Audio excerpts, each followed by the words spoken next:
Salut la team des joueurs, j'espère que vous allez bien. On se retrouve aujourd'hui pour des pronostics sur les demi-finales de la Coupe d'Afrique des Nations qui se joueront mercredi soir. N'hésitez pas à vous abonner à notre chaîne YouTube si ce n'est pas encore fait. Pensez à activer les notifications pour être alerté à chaque fois que l'on sort du nouveau contenu. Et enfin, pour parier sur la CAN, vous pouvez utiliser le bonus de bienvenue de PMU qui rembourse votre premier pari jusqu'à 100 € en cash s'il est perdant. Pour en profiter, n'oubliez pas de passer par notre lien que je vous mets en description. Du coup, la première demi-finale, c'est le Nigeria face à l'Afrique du Sud. Donc match mercredi à 18 h. Après une élimination dès les huitièmes de finale il y a 2 ans, le Nigeria est très solide cette année. Les Super Eagles ont commencé la compétition par un nul contre la Guinée équatoriale, 1 but partout. Ensuite, ils ont battu le pays organisateur, la Côte d'Ivoire 1-0 avant de s'imposer face à la Guinée-Bissau 1-0 lors de la 3e journée. En 8e, ils ont tranquillement sorti le Cameroun 2-0, puis l'Angola 1-0 en quart de finale. Après la première journée, le coach P0 a changé de système et est passé en 3-4-3.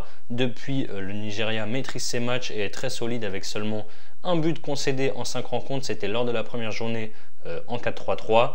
Depuis, ils n'ont pas pris de but. L'Afrique du Sud a terminé 2e dans un groupe équilibré avec le Mali, la Namibie et la Tunisie. Ils ont d'abord perdu face au Mali 2-0 avant de s'imposer 4-0 contre la Namibie et de faire match nul contre la Tunisie 0-0. En 8e, énorme surprise, ils ont sorti le Maroc 2-0 puis le Cap-Vert en quart au tir au but. Les deux équipes s'étaient affrontées en quart de finale de la CAN il y a 4 ans et le Nigeria l'avait emporté 2-1. Ils sont vraiment sérieux depuis le début de la compétition. Le groupe est vraiment solide, que ce soit défensivement et même offensivement.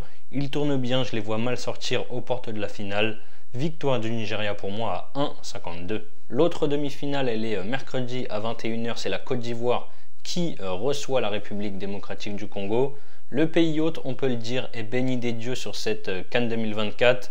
La Côte d'Ivoire avait pourtant bien commencé sa compétition en s'imposant 2-0 contre la Guinée-Bissau.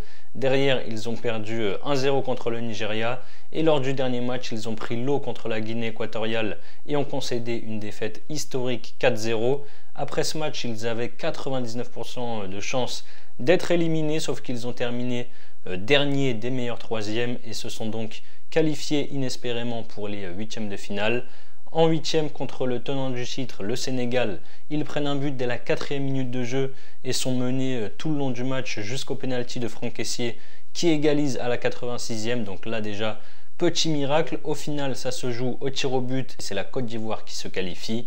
Et en quart de finale contre le Mali, nouveau scénario complètement fou. La Côte d'Ivoire concède un pénalty en début de match que le gardien Fofana repousse. Ensuite, juste avant la mi-temps, les éléphants prennent un carton rouge et vont donc jouer toute la deuxième mi-temps à 10 contre 11.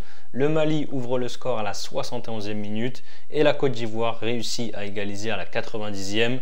On part du coup encore une fois en prolongation, sauf que cette fois il n'y aura pas de tir au but puisque c'est Oumar Diakité qui marque sur la dernière action à la 121e en prolongation.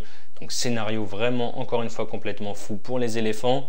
De son côté, la RDC est sortie de sa poule avec 3 nuls en 3 matchs face à la Zambie, le Maroc et la Tanzanie. En 8e, ils ont créé la sensation en éliminant l'un des favoris à la victoire finale, l'Égypte, après une séance de tir au but d'anthologie où c'est le gardien congolais qui a finalement qualifié son pays. En quart, ils ont concédé l'ouverture du score contre la Guinée avant de finalement réagir et s'imposer 3-1. La Côte d'Ivoire a pour moi une bonne étoile au-dessus de la tête. Je les vois se qualifier pour la finale, mais ce n'est pas mon pronom sur ce match. Je les trouve quand même assez fébriles défensivement. En plus, de l'autre côté, la RDC a quand même de sacrés joueurs sur le plan offensif, avec notamment Bakambu et Wissa. Ils sont aussi très dangereux sur coup de pied arrêté. Du coup, je vais tenter ici les deux équipes marques, c'est bien coté à 2,05. Voilà mes avis sur ces deux demi-finales de cette Coupe d'Afrique des Nations 2023-2024. Comme je vous l'ai dit en début de vidéo, vous pouvez utiliser le bonus de PMU qui rembourse votre premier pari en cash s'il est perdant. Vous pouvez par exemple miser vos 100 € de premier pari sur le combiné des deux matchs, donc la victoire du Nigeria et les deux équipes marques entre la Côte d'Ivoire et la RDC. Si ça passe, ça fait une cote à 3,11, donc si ça passe, vous remportez 311 €. Si ça ne passe pas, PMU vous rembourse votre mise de 100 €. Derrière, soit vous rejouez ou alors vous pouvez les rebasculer vers votre compte bancaire. Je vous mets le lien si vous êtes intéressé en description. C'est la fin de cette vidéo, n'hésitez pas à liker et à donner vos pronos sur cette CAN remplie de surprises dans les commentaires. Je vous rappelle que les paris sportifs sont strictement interdits aux mineurs. Jouer doit rester un plaisir, donc misez toujours en fonction de vos moyens. Je vous dis à très vite pour de nouvelles vidéos. Ciao ciao.